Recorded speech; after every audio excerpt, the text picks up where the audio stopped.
और आपने पढ़ाया गया था चाल क्या होता है, वेग क्या होता है, त्वरण क्या होता है ना। तीनों चीजें आपको बता दी गई। चाल क्या है, वेग क्या है, त्वरण क्या है, ये तीनों चीजें आपको सही से समझाई गई होंगी। नहीं समझ में आया होगा तो चलिए हम आज फिर से वही टॉपिक स्टार्ट करते हैं। वेग क्या होता है। वेग देखिए, वेग का मतलब होता है किसी वस्तु पर बल लगाकर, या ऐसे भी कह सकते हो किसी वस्तु द्वारा एकांत समय में तय किए गए विस्थापन को वेग कहते हैं। यहाँ पे दूरी नहीं होती है, सही सुनना, दूरी नहीं होगी। वेग को यहाँ पे वेग जैसे ही आएगा विस्थापन कहेंगे। क्या कहेंगे? विस्थापन। यानी किसी वस्तु द्वारा एकांक समय में जितना भी विस्थापन होता है उसे उसका वेग कहते हैं। या ऐसे भी कह सकते हैं किसी वस्तु द्वारा एकांक समय में वह जितना भी विस्थापित होती है उसे हम वेग कहते हैं। वेग को लिखा जाता है नोटेशन जो होता है v से, और विस्थापन को s से, और समय को t से। v बराबर होता है s/t। फार्मूला आप लोग याद रखेंगे। क्या करेंगे? फार्मूला आप याद रखेंगे। अगर आप याद नहीं रखते हो तो फिर आप 9th में आपको दिक्कत तो होगी न्यूमेरिकल सॉल्व करने में, फिर हाई स्कूल में, फर्स्ट ईयर में, जितना भी आगे जाओगे आपको ये फार्मूला लर्न करना है। अगर आपको फिजिक्स पढ़नी है तो फार्मूला लर्न करना है। अभी तो आप हाई स्कूल में, 9th में हो, ठीक है। तो आपको साइंस मिलता है, तो साइंस में 3 सब्जेक्ट हैं, बायोलॉजी है, केमिस्ट्री है एंड फिजिक्स है, ठीक है। लेकिन अगर आप हाई स्कूल क्रॉस करते हो तो उसके बाद सब्जेक्ट हो जाती है फिजिक्स। तीनों जो अभी बताया, जूलॉजी जो है, या जूलॉजी नहीं, वो दूसरी सब्जेक्ट है, बायोलॉजी जो है, फिजिक्स और केमिस्ट्री, ये तीनों सब्जेक्ट हो जाएंगे और इंटर में आपको इनको पढ़ना है। तो कहीं ना कहीं अगर आपको पढ़ना है तो फार्मूला लर्न करना पड़ेगा। यानी v बराबर s/t। किसी वस्तु का वेग किसी वस्तु द्वारा एकांक समय में तय किए गए विस्थापन को वेग कहते हैं। v बराबर s/t। s विस्थापन है, इसका मात्रक मीटर होता है और समय का मात्रक सेकेंड होता है। यानी वेग का मात्रक क्या होगा? मीटर पर सेकेंड। यह एक कौन सी राशि है? या एक सदिश राशि, भी आपको पता है विस्थापन सदिश राशि है, इसलिए वेग भी क्या है? सदिश राशि होती है, ठीक है। चलिए त्वरण पढ़ते हैं। त्वरण क्या है? देखिए, त्वरण का मतलब होता है, त्वरण को हम स्मॉल a से लिखते हैं, इंग्लिश में इसको एक्सेलरेशन बोलते हैं और इसको वेलोसिटी बोलते हैं। तो a बराबर होता है v का मतलब वेग और t का मतलब समय, ठीक है। किसी वस्तु द्वारा एकांक समय में जितना भी वेग में परिवर्तन होता है उसे उसका त्वरण कहते हैं। क्या कहते हैं? त्वरण। यानी a बराबर v/t। वेग का मात्रक अभी आपने लिखा है मीटर पर सेकेंड होता है और समय का भी मात्रक सेकेंड होता है। यानी इसका जो मात्रक होगा वो मीटर पर सेकेंड स्क्वायर होता है। कितना होता है? मीटर पर सेकेंड स्क्वायर होता है। ये होता है त्वरण। क्या होता है?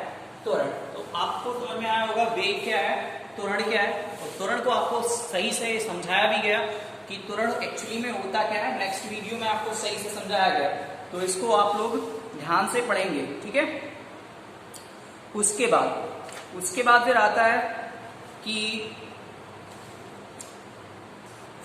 वेग परिवर्तन की दर। चलो, वेग परिवर्तन की दर ही त्वरण होती है, ठीक है। उसके बाद ग्राफीय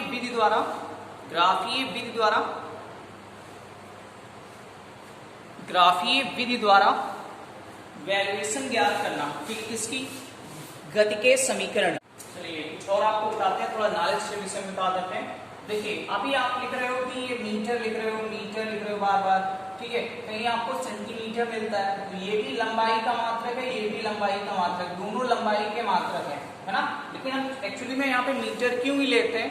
मीटर इसलिए लेते हैं, जो हमारी पद्धतियां चल रही है, हमारा जो सिस्टम चल रहा है वो SI पद्धति, क्या SI या MKS। हालांकि दोनों थोड़ा अलग अलग है लेकिन सेम ही रखते हैं, SI या MKS पद्धति। ये आपकी फर्स्ट पद्धति है।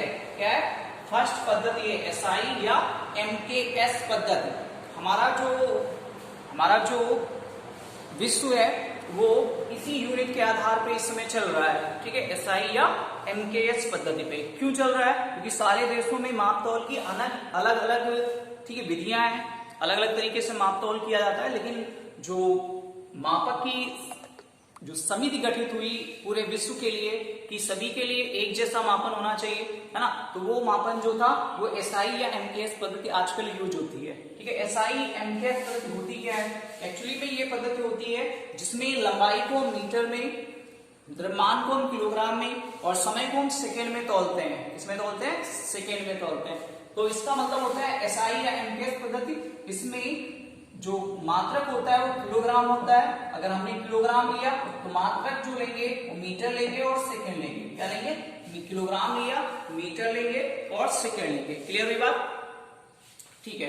नंबर सेकेंड जो पद्धति आती है सीजीएस पद्धति आती है। ध्यान रखना, याद कर लेना, एमकेएस पद्धति, एसआई पद्धति और सीजीएस पद्धति सेकेंड पे। इसमें द्रव्यमान को हम ग्राम में लेंगे। इसमें लेंगे ग्राम में, तो लंबाई को फिर लेंगे सेंटीमीटर में और समय को सेकेंड में। हालांकि समय दोनों में सेम है, लेकिन बस द्रव्यमान आपने अगर ग्राम में लिया है तो लंबाई आप सेंटीमीटर में लेंगे। ये नहीं है कि आपने द्रव्यमान ग्राम में ले रखा है और लंबाई को आपने मीटर में ले रखा है, ऐसा कुछ भी नहीं है। किलोमीटर में ले रखा है, कुछ भी ऐसा नहीं होगा। आपने अगर द्रव्यमान ग्राम में लिया है तो लंबाई को आप सेंटीमीटर में और समय को भी सेकंड में ही लेंगे, घंटा में नहीं लेंगे।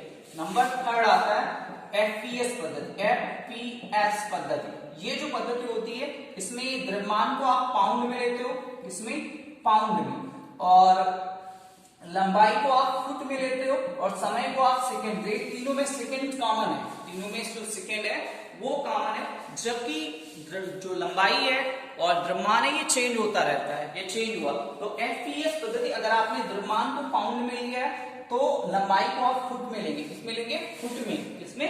फुट में। ठीक है। अब देख, आपने देखा होगा कि पाउंड कहाँ चलता है? पाउंड जो है ब्रिटेन में चलता है। ब्रिटेन, समझ में आ रहा है? ब्रिटेन में चलता है। वहां पे अगर आपको चीनी लेनी है तो पाउंड में मिलेगी, ना कि आपको किलोग्राम में। जैसे भारत में चीनी ग्राम में तो मिलती नहीं कि 10 ग्राम हमें चीनी दे दो, होता है ऐसा? नहीं, आपको किलोग्राम में मिलती है। आधा किलो, ठीक है, 1 किलो, 2 किलो, 4 किलो, पाउंड में मिलती नहीं। 4 पाउंड हमें शक्कर दे दीजिए, चीनी दे दीजिए, है ना? तो ये ध्यान रखना, 3 पद्धतियां होती हैं। आराम से आप इसको सही से पढ़ना।